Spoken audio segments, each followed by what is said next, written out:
아멘.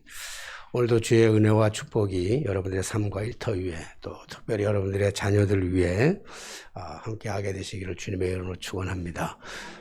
뿐만 아니라 또 오늘도 기도의 제목을 가지고 주님의 보좌 앞에 나온 여러분들의 그 삶에 또 그 기도에 놀라운 하나님의 응답의 역사가 나타나서 하나님의 살아계심이 또 하나님이 어제나 오늘이나 영원토록 동일하시다는 사실을 깨달아지는 축복의 시간 되시기를 주님의 이름으로 축원합니다.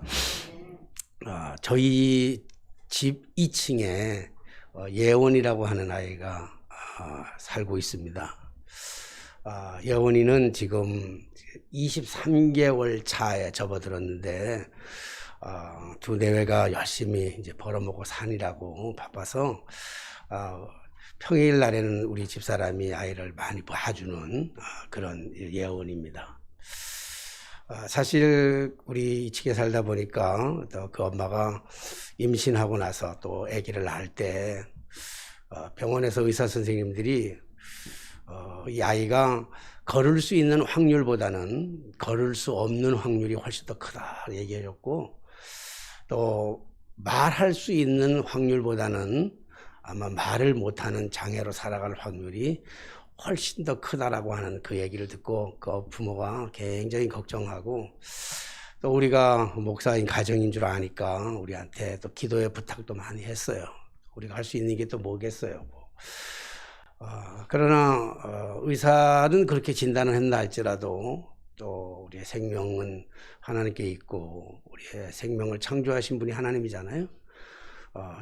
입술을 만드시니가 하나님이고 눈을 창조하시니가 하나님이고 발을 창조하시니가 하나님 아니겠어요? 그래서 우리가 의사는 그렇게 얘기했지만 또 우리 또한 절망할 수는 없으니까 늘 격려하면서 또 우리 기도하면서 우리 지켜보자 그러면서 이제 키워왔던 아이인데 지금 23개월 차가 접어들었는데 얼마나 잘 뛰는지 우리 집사람이 달려가도 잡을 수 없을 만큼 유치원에서 가장 잘 걷고 가장 잘 뛰는 아이입니다. 뿐만 아니라 말을 얼마나 잘하는지, 말이 뛰기 시작하면서 말을 참 잘하는데 유치원 선생님들도 깜짝깜짝 놀랄 만큼 말을 너무너무 잘한다. 다른 애들에 비해서 말을 잘한다 이렇게 얘기하는데, 그 아이를 이제 오후에 보다 보면 그 아이가 말을 배우면서, 지금도 마찬가지지만 말을 배우면서 가장 많이 쓰는 말, 가장 많이 하는 말이 이게 뭐야 라고 하는 거예요. 궁금하면 아마 궁금한 게 많다는 얘기겠죠. 그래서 궁금한다든지 자기가 알고 있다든지 현재로 알고 있다든지 아니면 조금 궁금한 거 있으면 꼬리가 약간 높아져요. 이게 뭐야? 이게 뭐야? 할머니 이게 뭐야? 이렇게 물어봐요.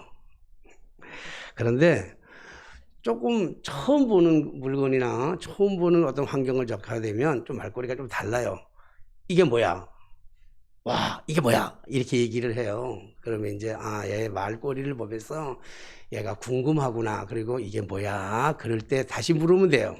근데 영원히 이거 뭐야? 그러면 지가 뭐라고 얘기를 해요. 이거 아는 거라든지 혹은 궁금한 걸 할 때는 이게 뭐야? 이렇게 물어요. 처음 보는 거는 놀래가지고 이게 뭐야? 이렇게 얘기합니다.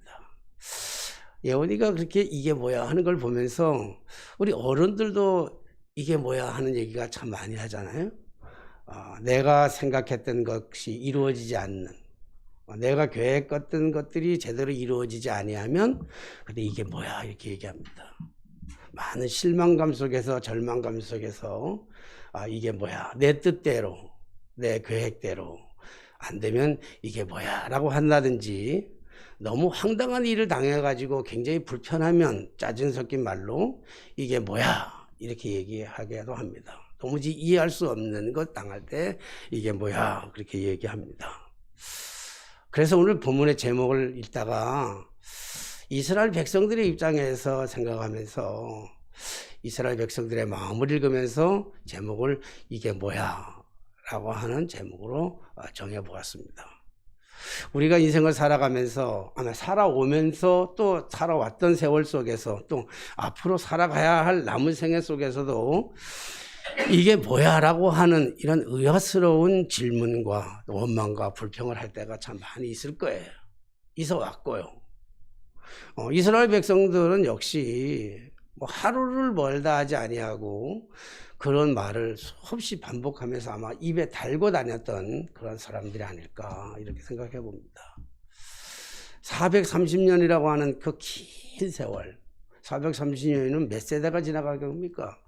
뭐 거의 7, 8세대가 지나가는 이런 긴 세월 동안에 뭐 7, 8세대가 더 됐겠죠? 뭐 그런 세월 동안에 이집트, 애굽이라고 하는 나라에 종살이 하던 백성들입니다.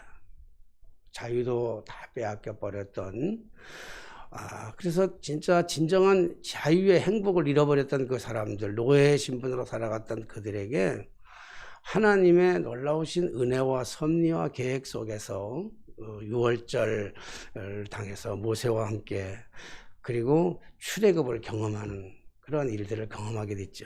출애굽을 했다고 하는 것은 저들의 정착지가 가나안 땅 아닙니까? 젖과 꿀이 흐른다고 하는 가나안 땅. 그래서 출애굽을 할 당시만 해도 그들에게는 참으로 큰 기대가 있었어요. 가나안에 들어가서 살아가야 할 기대가 부풀었을 거고, 그리고 430년이라고 하는 그 긴 세월 동안의 종살이가 이제 끝났으니까 거기에 대한 설레임, 그러니까 설레임과 기대 속에서 저들이 출애굽을 나왔지만, 그러나 저들에게 기다렸던 것은 광야라고 하는 것이잖아요. 광야의 산. 그래서 저들이 생각했던 것보다 가나안 땅에 들어가는 것이 점점 늦어지는 거예요. 그리고 생각했던 그 처음에 설레이고 감격이었고, 그래서 애굽에서 가져왔던 은금 폐물 이렇게 차고 나오고 옷도 새롭고 입고 그리고 335로 그렇게 즐기면서 소풍 가듯이 출발했던 그 기분은 온데간데 없어지고, 시간이 점점 길어질수록 그들 속에는 원망과 불평과 분노와 짜증들이 이 광야에서 일어나기를 시작한 거예요. 감사는 사라지고 이제는 오직 남아있는 것은 입술만 열리면 불평이거든요. 먹을 것이 없으니까 먹을 것이 없다고 불평을 해요. 그러니까 하나님께서 하늘 문을 열어가지고 그들이 농사하지도 않고 수고도 길쌈도 맺지 않았지만 하늘을 열어서 만나를 내려주시는데, 그들이 만나를 먹으면서 우리 하나님께서 우리에게 만나를 먹여주신다, 만나를 주셨다, 그래서 그걸 감사하기보다는 만나를 먹으면서도 고기가 없다고 불평을 해요. 원망을 해요. 짜증을 내요. 왜 우리가 고기를 못 먹어야 되느냐. 애굽에서는 그래도 가끔씩 우리 고기 국물이라도 먹었는데 우리가 이게 뭐 하자고 나와가지고 이게 지금 고기 국물도 못 먹는 채로 이렇게 먹어야 되냐. 그래서 만나를 먹으면서도 감사보다는 고기를 못 먹는 걸 불평하고, 그랬더니 하나님께서 그 불평하는 이스라엘 백성들에게 불평 좀 그만하라고 메추라기를 보내줘가지고 고기를 먹여주시는 거예요. 왜 고기를 먹여주시니까 그 고기를 먹으면서 감사하기보다는 그 고기를 먹으면서 양념할 부추가 없다고, 양념할 마늘이 없다고, 고춧가루가 없다고, 양파가 없다고, 그렇게 저들이 또 불평을 해요. 감사는 온데간데 없고. 그리고 고기를 먹다가, 그리고 고기를 먹으면서 어느 정도까지 불평을 하냐면 이 사이에 고기가 끼었다고 불평을 하는 거예요. 응? 왜 이 사이에 고기가 끼지? 이렇게 불평을 하는 거예요. 그러다가 고기를 먹으면서 불평하다가 또 뭐가 없냐면 물이 없으니까 또 그 고기를 먹는 그 기적의 현장을 경험하면서 그 기적의 한 중간에 있으면서 불구하고 감사는 온데간데 없이 왜 또 물이 없다고, 물을 향해서 물이 없는 것을 가지고 불평을 해요. 그러니까 하나님이 이제 너 그만 좀 불평하고 살아라. 나 좀 믿고 살면 안 되겠냐? 그래가지고 반석에서 물이 펑 쏟아져가지고 지금까지 경험해보지 못했던, 애굽에서 먹어보지 못했던 그런 그 생수를 펑펑 마시는 거예요. 그러니까 생수를 또 펑펑 마시면서 그 놀라운 생수의 감격과 감사보다는, 그렇게 감사하기보다는 뭐라 그러면 또 오늘 저녁에도 또 텐트 쳐야 되냐고 생각하면서 또 텐트 칠 걸 가지고 걱정해요. 밤에는, 저녁 때는. 그럼 아침에 일어나면 눈 뜨자마자 그 다음에 또 뭘 원망하는가 하면 텐트를 거둘 걸 걱정하는 거예요. 이스라엘 백성들이 삶이 전부가 눈에 보이는 모든 것들이 다 감사가 없고 불평과 원망과 짜증과 분노와 분쟁과 그리고 남에 대한 핑계 이런 것만 가득한 거예요. 어디 하나 감사가 없는 거예요. 물론 그들이 그저 감사할 수 없는 것은 환경을 바라보면 감사할 수가 없죠. 환경 자체가 광야라고 하는 건 낮에는 덥고 밤에는 더우니까 더우면 덥다고 불평하고 추우면 춥다고 불평하고, 그러니까 입술만 열면 다 불평하고 원망의 삶을 살아갈 수밖에 없는 거예요. 뭐 입장을 바꿔놓고 생각하면 우리도 그렇지 않겠어요? 하나님은 잘 안 보이고 눈에는 살아가는 삶의 문제가 다 겹겹이 하나 문제 해결하면 하나가 또 걸리고 하나 문제 해결하면 하나가 더 걸리고, 참 하나님 어느 때는 참 하나님 얄궂은 하나님이라고 내가 별명을 그렇게 지었어요. 우리 하나님 얄궂은 하나님이라고. 아이들이 등록금이 없어가지고 몸부림치고 기도하면서 하나님 우리 아이들 등록금이 없는데 어떡합니까? 등록금 문제를 좀 해결해 주십시오.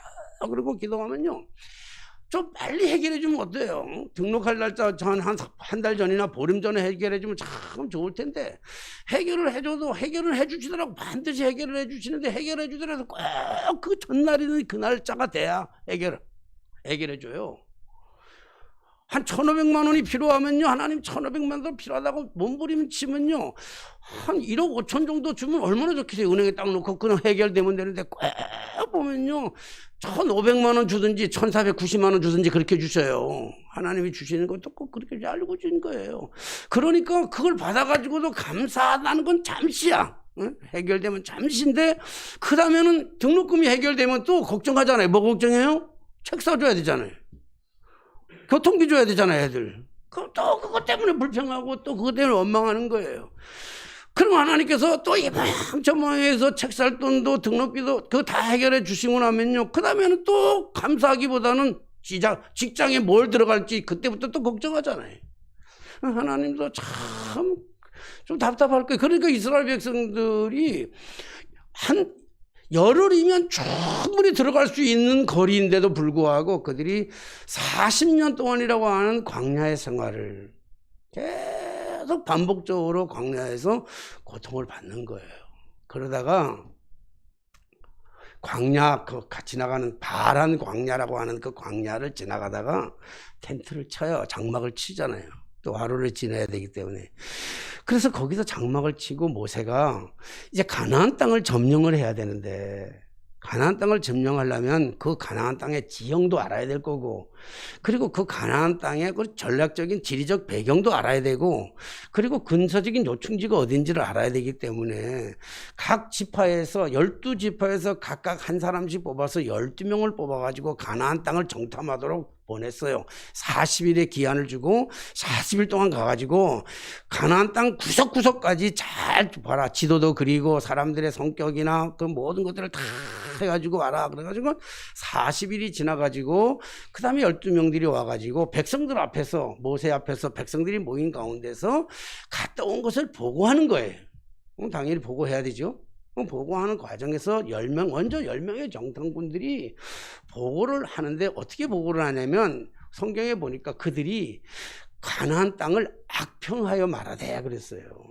그러니까 그들이 메고 왔던 것은 포도, 뭐 지금 우리가 가지고 있는 거봉은 상대가 안 되는 거예요. 한 송이를 두 사람이 메고 왔다가 하니까 그 포도의 크기는 얼마나 큰 건지, 정말 그게 포도가 많은지 다른 걸 메고 왔는데 번역을 포도라고 하는지 잘 모르겠습니다만은 어쨌든 성경에는 그 포도 한 송이를 메고 오는데 두 사람이 메고 올 정도로 컸다고 한다니까 그건 당연히 어떤 뭐 실질적으로도 봐도 젖과 꿀이 흐르는 땅이 아니겠나 이렇게 볼 수 있는데, 근데 그 땅에 갔다 와서 악평하여 이르되 악평을 하는 거예요. 가나안 땅에 가니까 정말 이런 건 있는데, 그들이 살아가는 그 7 족속들, 아모리 족속을 비롯해 가지고 아말렉 족속 다 따지고 봐서 보면 우리는 그들에게 비하면 메뚜기밖에 안 됩니다. 이렇게 보고하잖아요. 그러니까 이 보고를 들었던 백성들이 여기서 지금까지 40년이라고 하는 그 기나긴 광야의 생활 속에서 불평했던 그 불평들이 다 압축 요약돼 가지고 하나로 분노를 일으켜 가지고 견딜 수가 없는 거예요. 아니 우리가 가나안 땅에 들어가려고 지금까지 이 고생하고 살아왔는데 가나안 땅에 들어갈 수가 없으니까 얼마나 분노가 나겠어요. 그러니까 이것이 분노와 그리고 모든 희망이 다 사라진 채 원망 속에서 모세를 향한 그 분노가 극에 달해가지고 돌로 쳐 죽이려고 그러는 거예요. 모세를. 그때 우리가 잘 알다시피 갈렙과 여호수아라고 하는 사람이 그 정탐꾼 중에 한 사람이 그 자신들의 옷을 찢으면서 얘기하잖아요. 우리가 보고 온 땅은 정말 적과 꿀이 흐르는 땅 맞다. 근데 그 땅은 하나님이 우리에게 주시리라고 주시겠다고 하던 약속의 땅이 아니냐. 그러니까 그들이 거기서 하나님을 보았고 하나님의 언약을 믿었고 그래서 하나님이 우리에게 주신 땅이니까 그들의 족속은 그 7족속이 아무리 강하다 할지라도 지리적 배경이 우리가 훨씬 나쁘다 할지라도 우리는 능히 그 땅을 점령할 수 있는데 그들은 우리에 비하면 밥입니다. 이렇게 보고를 했어요. 그래서 그 문제가 위기가 오히려 기회로 바뀌는 이런 그 문제가 해결되는데 하나님께서 이런 그 정탐꾼들의 보고와 더불어서 이스라엘 백성들의 행동하는 태도를 보면서 너무 화가 난 거예요. 그래서 하나님께서 저 패역한 백성들 언제까지 참아야 될지를 모르겠는 거예요. 언제까지. 그러니까 차라리 저 다 죽여버리는 게 좋다고 생각해가지고 하나님이 다 죽여버리겠다고 작정을 하셔요. 그 마음을 모세가 알아요. 그러니까 모세가 하나님 앞에 절규하면서 통곡하면서 하나님 앞에 중보로 기도해요. 하나님, 이 백성 다 죽여버리면 출애굽한 의미가 뭐 있냐고. 그리고 다른 민족들로 하여금 하나님의 백성이 이렇게 비참한 삶으로 끝난다고 한다면 하나님의 영광을 가리는 게 아닙니까? 하나님 제발 좀 참아주세요. 그리고 간절히 기도를 해요. 그래서 하나님의 뜻을 바꾸긴 하지만 하나님께서 완전히 바꾸지는 않으셔요. 심판과 진노가 있어요. 그래서 하나님이 심판과 진노한 게 그 10명의 정탐꾼들, 악평했던, 불평했던, 원망했던 대표적인 그 10명의 정탐꾼들을요, 그 자리에서 죽여버린다고 하나님이. 참 잔인하리만큼 죽여버려요. 그리고 많은 사람들이, 그 중에서 또 많은 사람들이 죽임을 당하죠. 오늘 본문의 말씀 보면 모세가 이 말로 이스라엘에게 모든 자손에게 알림해야 하니까 이 말이 어떤 말이냐면 그 앞에 배경적인 설명이 바로 이런 말이에요. 바란 광야에서 12명의 정탐꾼들을 가나안 땅에 보내고 왔더니 봐서 보고한 내용이 이런 거였고 하나님이 주시겠다고 하는 그 땅을 악평해가지고 다른 사람들의 마음을 백성들의 마음을 선동해가지고 원망과 불평을 만들게 하고 그리고 하나님까지도 없도록 만들었던 그 사람들을 죽이고 하나님께서 그리고 남아있는 사람은 그 다음에 뿐만 아니라 모든 세대 그 1세대들 사람들 있잖아요. 1세대들 출애굽을 했던 1세대 사람들은 다 죽어버리고 그리고 지금 제2세대들 갈렙과 여호수아 외에 나머지 그 제2세대 다음 세대들한테 모세가 얘기해 주는 거예요. 과거에 제 얘기를 이렇게 냈다 얘기가 이렇게 됐다는 얘기를 하는 거예요. 그러니까 모세가 이 말로라고 하는 그 얘기를 해요. 그러니까 이것을 듣고 있던 다음 세대의 이 젊고 용맹스럽고 정의에 불타고 있는 이 다음 세대 사람들이 뭐라고 얘기하냐면 40절의 말씀에 아침 일찍이 일어나 산꼭대기로 올라가며 이르되 보소서 우리가 여기 있나이다. 우리가 여호와께서 허락하신 곳으로 올라가리라. 우리가 범죄하였음이니라. 자, 우리 조상들이 범죄하였고 우리가 범죄하였고 그래서 하나님이 주시겠다고 했던 그 땅 가나안 땅을 향해서 우리가 그것을 정복하기 위해서 산꼭대기로 있는 산꼭대기에 거기에 아말렉 사람들과 원주민 아말렉 사람들과 가나안 사람들이 정착해 있는데 우리가 그 땅을 하나님께서 허락하신 땅이니까 우리가 그 땅을 정복하러 올라가겠습니다. 그 아침 일찍 새벽같이 일어나가지고 그래서 올라가겠다고 지금 결의를 하고 얘를 띄고 그리고 뭐 그 당시에는 총이 없었으니까 뭐 작대기 들고 이래가지고 그 점령하러 올라가겠다고 그렇게 올라가는 거예요. 올라가려고 모세한테 얘기하니까 그러니까 모세가 뭐라고 얘기하냐면, 자, 모세가 41절에 보니까 모세가 이르되 너희가 어찌하여 이제 여호와의 명령을 범하냐 이 일이 형통하지 못하리라. 좀 말이 이때 보면 이게 무슨 뭐야 도대체 이게 뭐야 이거야 이게 뭐야. 우리가 하나님의 명령을 어긴 것이 무엇이 있으며 이거든요. 그 다음에 여호와께서 너희 중에 계시지 아니하므로 아니하니 올라가지 말라. 너희가 대적 앞에서 패할까 하노라. 모세가 올라가겠다는 걸 올라가지 말라고 그래요. 지금 하나님께서 허락하신 가나안 땅이에요. 정복해야 될 땅이라고요. 그래서 바로 전에 무슨 얘기를 했는가 하면 가나안 땅을 정복해야 되는데 악평하는 사람들이 있어서 원망하는 사람들이 있어서 불평하는 사람들이 있어가지고 그 세월이 이렇게 긴 세월이 이렇게 흘러간다 이렇게 얘기하니까 그 얘기를 듣던 사람들이 슬퍼하면서 왜 우리가 그렇게 살았을까 후회하면서 회개하면서 이제 올라가자. 힘들어서 사람들이 몰려서 올라가서 싸우러 올라가자. 그렇게 얘기하는 거예요. 왜 그 사람들은 두려움이 없겠어요? 왜 무섭지 않겠어요? 이건 정말 내가 죽느냐 아니면 내가 죽이느냐의 문제예요. 살기 위해서는 저 사람들을 죽여야 되는 이런 그 중요한 문제라고요. 요즘은 거의라는 게 아니라 100% 그런 일이 없어요. 요즘은 시골에 가도 그런 일이 없을 텐데 제가 초등학교 다닐 때 국민학교라 그러기도 했죠. 초등학교 다닐 때는요. 그런 일이 거의 한 달에 한 번은 빈번하게 일어났어요. 무슨 일이냐면 동네에서 이 동네 저 동네가 좀 떨어진 동네가 패싸움이라는 게 있었어요. 동네 사람들이 형들끼리 모여가지고 패싸움이라는 게 있었어요. 여자 중고등학생들은요 음식도 좀 해가지고 바치기도 하고 그러긴 하지만 그래도 주로 남자 형들이요 다 모여가지고 이 동네 저 동네 사람들이 한 30명 심하게 많으면 한 50명씩 모여가지고 이 동네 저 동네 모여가지고 싸워요.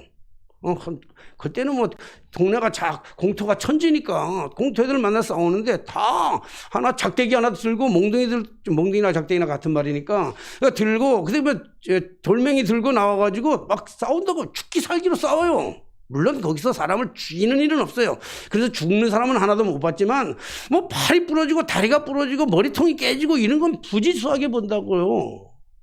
그런데 그런 싸움에 나가는 형들의 모습을 보면요 용기 있는 것 같고 패기 있는 것 같고 하지만요 그 뒤안길에 이렇게 봐도 어린 나로서 봐도요 형들 모습 보면요 두려움이 가득 차 있어요. 두려움이 안 나갈 수가 없는 거예요. 아무것도 아닌 땅 따먹기도 아닌 아무것도 아닌 거 가지고요 패싸움 한다고 모여가지고 밤중에 특히 보름달 뛰는 날이면요 만나가지고 막 이렇게 싸움하는 그 싸움도 그렇게 두려워했어요. 하물며 지금 지리적인 조건으로 본다고 하면요 훨씬 나빠요. 산꼭대기 있고 산 아래에 있는데 싸움하는데 산꼭대기 있는 사람들이 훨씬 좋죠. 그리고 그 사람들은 이미 원주민들이 정착해 살던 사람이 지형이 변한 사람들이에요. 그런데 이 밑에 사람들이 올라간다고 하는 것은 얼마나 무모한 짓이에요. 알아요. 이 사람들도 무모한 짓이라는 건 알아요. 무기가 적다는 것도 알고 지형적 지리적인 요충도 자기가 없다는 것도 알고 전략이 아닌 것도 알지만 그러나 뭐냐면 모세가 한 이야기가 여기가 우리가 정착할 땅이고 우리가 차지할 땅인데 악평하는 사람들 때문에 우리가 40년을 이렇게 멀었다 이 얘기 들으니까 여기 올라오는 그 의지, 신념, 용맹스러움 이런 것들이 다 동네니까 두려움 없고 올라가겠다 그러는 거예요. 그런데 모세가 올라가지 말라 그러니까 얼마나 기가 막혀요. 이 변덕도 이런 변덕이 어디 있어요. 언제는 올라가라 그러고 언제는 올라가지 말라 그러고. 여러분 이런 지도자를 누가 따르겠습니까? 말이 왔다 갔다 하는 지도자를 누가 따르고 싶겠습니까? 그러니까 백성들은요 모세의 말을 어기는 거야. 따를 수가 없어. 아무리 모세지만 따를 수가 없어요. 지금 사기가 충천되어 있고 그 말씀에 말이 맞는데 언제는 올라가라니까 올라가라는 말을 내고 올라가려고 그러는데 올라가지 말아라 이렇게 얘기한단 말이에요. 그러니까 저들은 모세가 하는 이야기에 대해서 도대체 이해할 수가 없어요. 저들은 지금 마음에 피일이 꽂히잖아요. 올라가면 이길 것 같은 피일이 꽂히는 거예요. 그리고 신념이 섰어요. 확신도 섰어요. 뭐 요즘 젊은이들이 말하는 촉이 오는 거예요. 촉이 딱 촉이 오는데 올라가서 싸우면 반드시 이길 것 같은데, 그래서 모세의 말을 완전히 무시하고 올라가요. 산꼭대기로 올라갔다가 결국 그 올라가서 가나안인하고 아말렉인한테 대패를 당하잖아요. 대패를 당하고, 그리고 그 사람 아말렉이 쳐들어와가지고 어디까지 가냐면 호르마까지 쫓겨가는 이런 비참한 일들을 경험하게 됐어요. 왜 저들은 이런 확신을 가지고, 이런 신념을 가지고, 절대적 신념을 가지고 올라갔음에도 불구하고 왜 전쟁에서 대패를 했을까요? 그렇다고 해서 또 저들의 대패한 모습을 보면서 우리 중에 누가 감히 저들의 그 행동에 대해서 잘못했다고 누가 얘기할 수 있겠습니까? 누가 저들의 그 전략이 실패했다고 손가락질을 할 수 있겠냐고요. 근데 오늘 본문의 말씀을 읽으면서 우리가 놓치지 말아야 될 중요한 이유 한 가지가 있어요. 그 이유가 뭐냐면, 그렇다면 도대체 왜 모세는 이렇게 사기가 충천한 사람들, 또 하나님의 말씀대로라고 생각하고 따르겠다고 생각해가지고 하나님의 약속의 땅이라고 생각하고 그걸 차지해야 됐다고 생각했던 그 사람들에게 왜 올라가지 말라고 얘기했을까라고 하는 게 우리 오늘 말씀의 초점이란 말이에요. 왜 올라가지 말라고 그랬을까? 모세가 정말 아말렉 사람들이 두려웠기 때문에 그랬겠습니까? 모세가 올라가지 말라는 건 정말 가나안 사람들이 가지고 있는 그 전략적 무기, 지리적 배경이 우리한테 훨씬 나쁘기 때문에 올라가지 말라고 그랬을까요? 모세가 올라가지 말라고 했던 것은 지금 이 시간 하나님께서 말씀하시는 그 말씀에 경청을 하니까 하나님께서는 뭐라고 말씀하면 내가 너희들과 같이 올라가지 아니하겠다 그럽니다. 하나님이 올라가지 말라고 그럽니다. 지금은 올라갈 때가 아니라고 얘기합니다. 오늘 모세는 촉을 믿은 게 아니에요.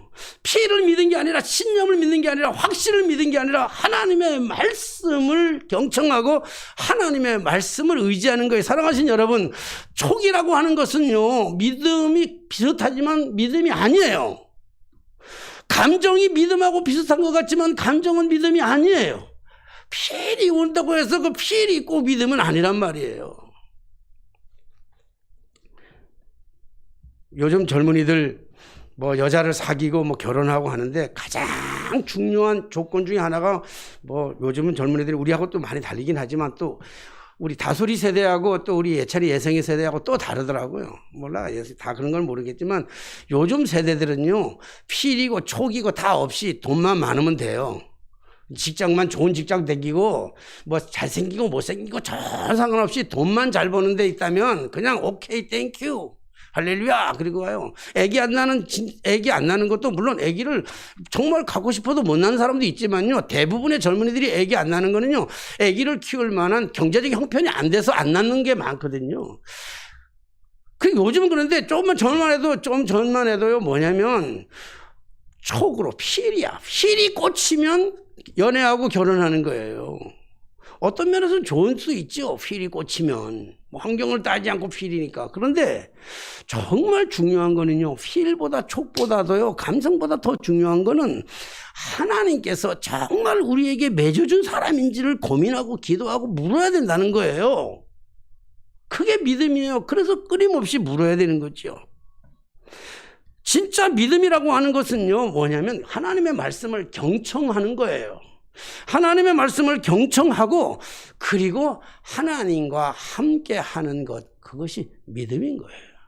오늘 지금 아무리 용맹스럽다 할지라도 때로는 말이 번복되는 것 같은 그런 변덕스러운 말 같지만 그럼에도 불구하고 하나님의 말씀이 올라가지 말라니까 올라가지 않는 게 더 좋다는 거예요.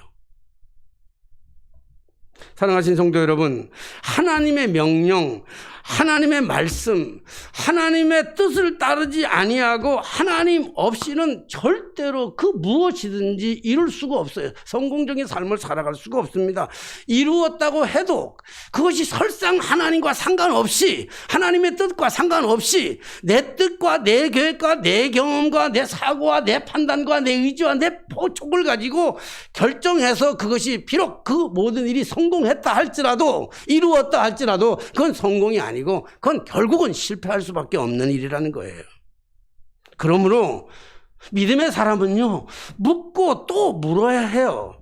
하나님이 나와 동행하고 계시는지를 확인해야 되고, 하나님이 오늘 말씀하시는 것이 하나님의 뜻이 무엇인지를 또 묻고 또 묻는 게 믿음이에요. 그래서 그것 때문에 조금 늦어져도, 조금 돌아가는 한이 있다 할지라도, 조금 시간이 걸리는 일이 있다 할지라도, 내게 좀 손해보고 내가 좀 억울한 일이 있다 할지라도 하나님 말씀 앞에 묻고 또 묻고 하나님이 동행하는지를 그걸 깨닫고 그때 하나님과 함께 하면 실패하는 것 같아도 그것이 성공하는 길인 줄로 믿습니다.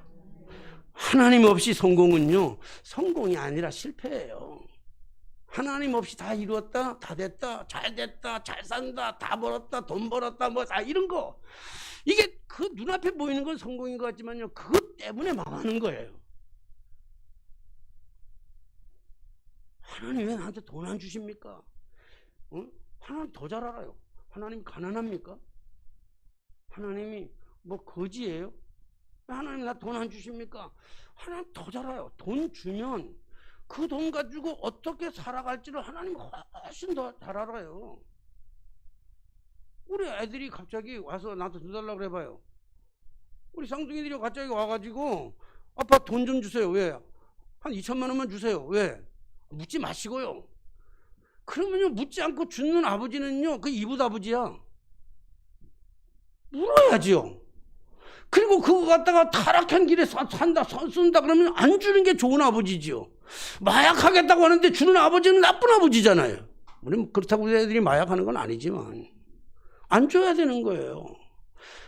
왜 안 주냐고만 따지면 안 돼요. 나는 그런 사람 수도 없이 많이 봤어요. 나는 지금까지 목회하면서요, 쫄딱 망해가지고 천부여 의지 없어서 손 들고 옵니다. 주님 앞에 나와가지고 쫄딱 망해가지고는 갈 데가 없으니까, 어디 알아주는 데도 없으니까 새벽 기도도 나오고 수요 기도도 나오고 금요 기도도 나오고 뭐 철야 기도나 다 나오고 주일날 예배 나오고 저녁 예배도 나오다가, 그러다가 하나님께서 기특하게 여기서 기뻐하셔가지고요, 그리고 물질적인 축복을 주니까 그 물질을 가지고 골프 치러 다니고 사업한다고 사람 만나러 다니다가 새벽기도 빠지고 수요예배 빠지고 금요예배 빠지고 주일예배 빠지고, 그래서 빠져가지고 떠난 사람들이 수도 없이 많이 봤어요. 그 사람은 돈이 없는 게 복이에요. 왜 하나님 나한테는 건강 안 주십니까? 따진다고. 건강 주면 바람 피울 것 같으니까 안 주는 거예요. 여러분, 남편에게 건강을 줘가지고 딴 여자 만나가지고 바람 피우는 게 좋습니까? 차라리 아파가지고 집에 누워있는 게 낫겠습니까? 아파가지고 누워있는 게 나아요? 뭐 차라리 그런 남편은 없는 게 좋긴 하겠지만 하나님이 훨씬 더 잘한다고요. 하나님. 그러니까 하나님 없이의 성공은 성공이 아니에요. 실패예요. 그러나 하나님 이시의 실패는, 그거는 실패가 아니라 성공이라고요. 왜? 이 실패를 통해서 하나님이 이루실 어마어마한 놀라운 계획을 가지고 있었기 때문에 그래요. 저 고등학교 떨어졌다니까. 고등학교 떨어진 건 내 인생의 가장 비극적이고요, 가장 정말 형편없는, 그것도 서울고등학교, 경기고등학교 떨어지면요, 창피나 덜하죠. 속초고등학교 320명 뽑는데 340명 그 지원해가지고 20명 떨어지는데 20명 떨어진 나가 내요. 여러분, 지금은 이렇게 웃으면서 얘기하지만요, 그 당시에 어떻게 얼굴 들고 애들을 만나요? 교회 가서 여학생들을. 응? 중학교 3학년짜리가 어떻게 여학생들을 만나고 어떻게 사람들을 만나요? 다 사람들이 뒤에서 손가락질 하는 것 같아요. 저 손가락질 하면서 저 속고도 떨어질 때 속고들 떨어져가지고 하도 속상해서 속상고 같대. 여러분, 이런 소리가 막 들리는데, 들려요. 실제로도 들려요. 이건 내 인생의 최고의 비극이에요. 인생 속의 최고의 비극, 최고의 실패라고요. 그때 만약에 그때 됐으면, 지금 틀림없이 아마 99.9%는 지금 됐으면 저 양양초등학교나 고성초등학교 아마 교감까지는 했겠지. 교장했을지도 모르고. 그리고 지금은 은퇴했고 이미. 그잖아요. 근데 그거 떨어진 것이 나한테는 실패인 줄 알았는데 그것이 성공이잖아요. 감리교신학대학을 갈 수 있는 유일한 통로를 마련해 줬고, 그래서 초등학교 교사 자격증이 아니라 중고등학교 교사 자격증까지 가지고 있는 데다가 대학에 가서도 강의하고 지금은 목사님들을 강의하잖아요.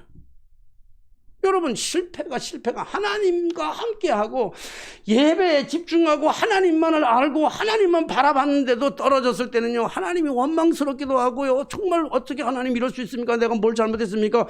불평하고 원망도 수도 없이 했지만, 엎드릴 때마다 한없이 눈물이 쏟아졌지만요, 돌아서 보면 그래서 내가 좋아하는 노래가 그거에 지나온 모든 세월 돌아보니 그 어느 것 하나 주의 손길 안 미친 것이 전혀 없네. 여러분, 하나님과 함께하고 하나님과 동행하고 하나님 앞에 묻고 또 묻고, 그래서 삥삥 돌아가지고 대학도 다른 애들처럼 일찍 대학 못 가고 삥삥 돌아서 천천히 돌아서 대학을 갔지만, 하나님께서는 그것이 성공의 길로 인도하시는 하나님의 유일한 방법인 줄로 믿습니다. 촉이 믿음이 아니에요. 감성이 믿음이 아니에요. 이성이 믿음이 아니에요. 경험이 믿음이 아니고, 확실히 믿음이 아니고, 의지하는 게 믿음이 아니고, 열정이 믿음이 아니라 하나님의 말씀을 경청하고 하나님과 함께하는, 좀 늦더라도 좀 돌아가더라도 함께하는 게 그게 믿음인데, 오늘 이스라엘 백성들은요, 그 하나님의 묻지도 아니하고 따지도 않고 하나님이 하시는 말씀을 경청하지도 않고 자기들이 오는 촉으로만, 자기를 오는 감성으로만, 자기가 오는 느낌으로만, 그러니까 나가서 용맹스럽게 나갔던 거예요. 그러니까 실패할 수밖에 없는 거죠. 그럼 모세는 그렇다고 하면 그럼 왜 하나님은 올라가지 말라고 하셨을까? 오늘 여기서 우리가 조금 그렇지만 하나님의 소원이 뭔지를 우리가 좀 알아야 돼요. 여러분, 하나님의 소원이 뭘까요? 하나님의 소원은요, 하나님의 백성들이, 하나님의 선택받은 백성들이 하나님만 경외하고 하나님만 바라보고 하나님만 찬양하고 하나님만을 경배하기를 원했던 이스라엘 백성들, 하나님의 백성들이 세상의 문화 속에, 세속의 문화 속에, 세속 속에 살아가다가 자기도 모르는 사이에 세속에 물들어가지고 세속의 동화가 된 거예요. 이게 좀 부끄러운 얘기입니다만, 제가 강단에 서서 이 얘기하는 건 참 부끄러운 얘기지만요, 지금 우리 목사님들, 우리 또래 모든 목사님들은 모두가 다 뭘 걱정하냐면 은퇴 이후를 걱정하는 거예요. 은퇴 이후. 설교는 끊임없이 무엇을 먹을까, 무엇을 마실까, 무엇을 입을까 염려하지 말라고 설교는 그렇게 얘기하면서, 그리고 내일을 염려하지 말라고 하면서 우리는 내일을 염려하는데, 우리 집사람하고 때로는 그것 때문에 깊이 묵상도 하고 나누기도 하고 때로는 흔들리기도 하고 막 이러면서도 하는데, 뭐라 하냐면, 왜 우리가 이걸 고민해야 되느냐 하는 얘기를 들으면요, 그 기준이 세속적인 사람하고 너무 똑같은 거예요. 행복의 기준이. 요즘 우리 교수님도 앉아 계시지만요, 감리교 신학대학뿐만 아니라 모든 신학교가 미달이래요. 미달. 사실은 미달이 정상이 돼야 돼요. 미달이 정상인 세상이 돼야지만 이 세상이 정상인 거예요. 죄송, 교수님한테 미안하지만. 근데요, 지금부터 약 10년 전, 15년 전만 해도요, 저 장신대 옆에는요, 5수생이 생겼고 6수생이 생겼어요. 7수생들이 생겼고, 서울대 법대, 고대 법대 이렇게 나온 사람들이요, 할 것 없이 앉아가지고 장신대, 총신대 들어가겠다고 그렇게 2수, 3수를 했어요. 왜요? 그때 교회가 흥왕했기 때문에 그래요. 다른 교회를 비난하자는 얘기는 절대 아니에요. 어제 우리 사람하고 나가고 운동 삼아서 우리 교보문고까지 갔다 오자 걸어가는데, 자주 보기도 했지만 세문안교회를 지나가다 보니까 정말 어마어마하게 크게 져놨더라고. 그러나 다 문 닫혀 있는 거예요. 그리고 광화문 갔다가 이쪽으로 하늘 넘어온다고 오다가 잘못 들어왔는데, 어느 교회라고 얘기는 안 할게요. 어느 교회인데 그 교회가 있는데 거기에 분명히 그 교회 아니에요. 어제 토요일이잖아요. 삿다문을 내리고 있는 그 교회를 이렇게 삿다문이 내려가는 걸 봤더니요, 차가 2대가 있는데 하나는 벤츠고 하나는 BMW더라고. 모르겠어. 그게 장로님이 잠깐 왔다가 갔는지 모르겠지만 누구 차인지는 잘 모르겠어요. 여러분, 세상 사람들의 행복의 기준이에요. 그렇잖아요. 세상 사람들의 행복 기준은 벤츠를 타야 된다. 우리 아들이 신학을 공부하고 나가지고 그 어느 날 우리 명절에 운전하다가 우리 차 앞에 팍 끼어드는 그 벤츠를 보면서요. 내가 좀 화를 좀 냈어요. 그랬더니 우리 다솔이가 뭐 얘기하다가 그런 얘기 하더라고. 아빠, 나 젊은 애가 딱 들어오니까 그래서 젊은 놈이 벤츠를 탄다 그랬더니 우리 아들이 그러더라고. 아빠, 나도 벤츠 타고 싶어요. 그러더라고. 나도 벤츠 타고 싶어서 목회를 안 하는 거예요. 오케이, 땡큐. 오라, 오케이. 그렇게 하면 돼. 그럼 목회 안 하면 돼. 여러분, 행복의 기준이 달라야 되는 거예요. 성도들의 행복의 기준이 달라야 되고요. 목회자의 행복의 기준이 달라야 되고, 교회 임원의 행복의 기준이 달라야 되는데, 행복의 기준이 똑같은 거예요. 세상 사람들하고. 응? 세상 사람들의 행복의 기준이 물질이라고요. 근데 목회가 물질로 따라간다면 다를 게 뭐 있겠어요. 뭔가 좀 달라야 되잖아요. 하나님의 소원이 있어요. 하나님의 소원이라고 하는 건 뭐냐면 세상의 세속 속에 살아가면서 세속에 물들어 버린 거예요. 완전히 세속에 물들어서 동화돼 버렸어. 세속을 등지라는 건 아니에요. 세상에 적응하면서 살아가야 되는데 세상을 적응하는 게 아니라 세상에 동화되어서 세상의 뜻대로 살아가다 보니까 하나님을 잊어버렸어요. 하나님은 온데간데 없어요. 하나님은 필요하지 않아요. 하나님은 없어도 돼요. 내가 살아가는 이 세상의 문화 속에 살아가는 데는 하나님이 있으면 더 갈구쳐요. 더 불편해요. 차라리 하나님 없는 게 더 좋아요. 그러니까 하나님은 온데간데 없는 거예요. 여러분, 심각해진 건 뭐냐면 코로나가 심각한 게 아니라 코로나 이유가 심각한 것은 뭐냐면요, 이제는요 당연히 비대면 예배가 당연한 것으로 되어버리고 말았어요. 비대면 예배가 당연해졌다니까. 비대면 예배가 나쁘다 이렇게 얘기하지는 않아요, 저도. 그러나 너무 비대면 예배가 아무런 감각 없이 당연해졌어요. 예배 한 대로도 당연한 거고 하나님 없어도 돼요. 하나님 없어도. 오늘 이스라엘 백성들이 지금 저들이 가지고 있었던 그 뜻은 얼마나 멋있어요. 하나님이 주시겠다는 약속의 땅인데 올라가서 정복해야 될 거 아니에요. 차지해야 될 거 아니에요. 자칫하면 차지하지도 못하는데 얼마나 좋은 뜻이냐고요. 얼마나 바람직한 거예요. 오늘 우리가 시대를 살아가면서 우리 살아가는 성도들의 삶 속에 이런 게 얼마나 많아요. 이게 마치 하나님의 뜻인 양이라고 앞장 세워가지고 전혀 하나님의 뜻이 아님에도 불구하고 이게 하나님의 뜻이라고 생각해가지고 밀어붙이는 삶에 살아가면서 하나님의, 그리고 그걸 믿음이라고 생각하는 경우가 얼마나 많은지 몰라요. 사랑하신 여러분, 하나님의 소원은요, 세상에 세속되어 있는 세속적인 삶에 동화되어서 하나님 잊어버리고 살아가는 사람들을 하나님께로 돌아와서 하나님만 경배하고 하나님만 찬양하고 하나님만 의지하고 그리고 하나님만이 전부라고 하는 게 아니라 그 속에서 하나님이 주신 뜻대로 우리가 살아가도록 하나님이 우리에게 찬양을 받으시기를 그렇게 원하시는 게 하나님의 소원이라고요. 그래서 갈대아 우리에 살고 있는 아브라함을 불러낸 거고, 그래서 430년에 종살이하고 있던 이스라엘 백성들을 불러내서 가나안 땅에 살게 하시는 거고요.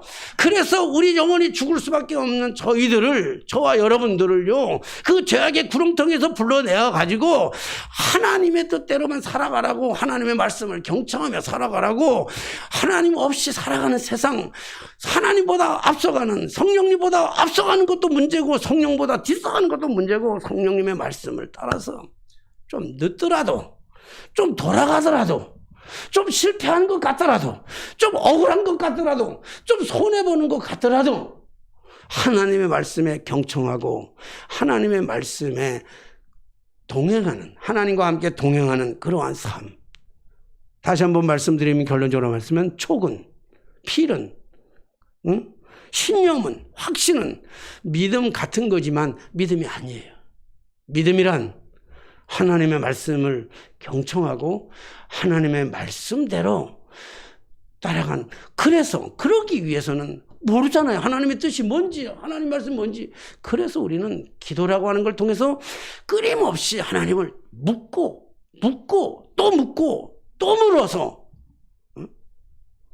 하나님의 말씀을 읽고 또 읽으면서 하나님이 오늘 우리에게 뭘 말씀하시는지를 경청하고 그 말씀대로 따라가는 삶, 그 믿음의 삶을 살아감으로 말미암아 결국 모세가 이스라엘 백성들이 가나안 땅을 정복하잖아요. 자신들의 방법이 아니라 하나님의 방법대로. 오늘 우리가 세상을 살아가면서 하나님의 방법으로 승리할 수 있는, 그래서 말씀에 경청하고 하나님이 정말 나와 지금 함께 하고 있는지를 우리가 한번 돌아보면서 믿음의 삶으로 승리하는 저와 여러분들이 되시기를 주님의 이름으로 축원합니다. 기도하겠습니다. 주님보다 앞서가지 말게 하여 주옵소서. 주님보다 뒤쳐가지 말게 하여 주옵소서. 하나님 말씀보다 내 의지, 내 경험, 내 신념, 내 촉을 믿지 말게 하시고 하나님의 말씀 좀 더디더라도 좀 돌더라도 좀 실패하는 것 같았더라도 하나님의 말씀에 또 묻고 또 묻고 또 묻는, 그래서 하나님과 동행하는 삶을 살아가는 저희 모두가 되게 하여 주옵소서. 예수님의 이름으로 기도하옵나이다. 아멘. 찬송가 50장 부르시면서 바쳐진 예물 봉헌하겠습니다.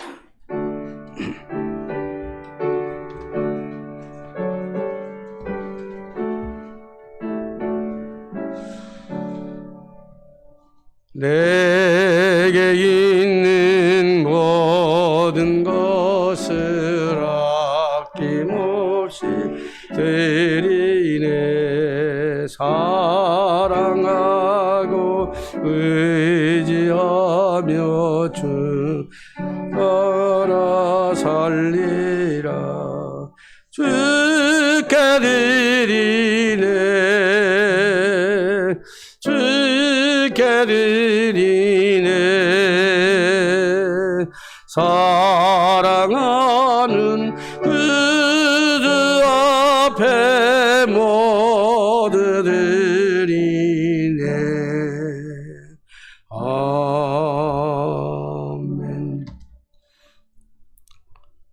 성령의 임재보다 앞서가다 실패하는 삶을 살아가지 않고 성령의 말씀에 귀를 기울이지 않아 성령보다 늦게 가다가 손해보지 않는 그러한 삶을 살아갈 수 있도록 말씀으로 깨우쳐 주시니 진심으로 감사를 드립니다. 주여, 우리의 입술로는 끊임없이 믿음을 가진 자라고 고백하면서 우리의 삶의 방법은, 행복의 기준은 세상 사람들과 전혀 다를 바가 없는 그 기준으로 지금까지 살아왔고, 하나님의 뜻대로 살아간다고 하면서도 하나님께 묻지 아니하고 내 뜻과 내 경험대로 그렇게 고집대로 살아왔던 우리의 지난날들의 삶을 주님 앞에 고백하오니 이제 용서하여 주시옵시고, 조금 더디더라도, 조금 돌아가더라도, 조금 손해보더라도 주의 말씀에 경청할 수 있는 저희들의 삶이 되게 하여 주옵소서. 이 귀한 예물 받은 바 은혜에 따라서 구별하여 주님 앞에 드립니다. 세상 사람들이 이 예물, 이 물질이 자신들의 행복의 기준이지만 우리의 행복의 기준은 오직 예수 그리스도의 십자가밖에 없는 줄로 믿사오니 주여, 그 고백을 담아 이 시간 구별하여 예물을 드립니다. 11조를 드린 손길을 축복하여 주시고 그 삶의 손길이 그 삶의 일터에서 복되게 하여 주시고, 그리고 그 삶이 더욱더 흥왕해질 수 있는 삶이 되게 하여 주옵소서. 감사 예물 드린 손길들 주님 아실 줄로 믿습니다. 이 모양 저 모양 감사 예물 드린 손길들, 감사할 수 없는 상황에서도 감사할 수 있는 손길들, 삶의 어려운 지경 속에서도 감사하는 아름다운 손길들을 주께서 아실 줄로 믿사오니 이 손길에 만배의 축복을 허락하여 주셔서 물질 때문에 궁색한 삶을 살아가지 않도록 도와주시고, 가난 때문에 다른 사람들에게 손가락질 받지 않는 삶을 살아가되 그러나 행복한 삶을 살아가는 저희들이 되게 하여 주옵소서. 주일 헌금을 드리고 여러 가지 재능을 주님 앞에 드린 손길들이 있습니다.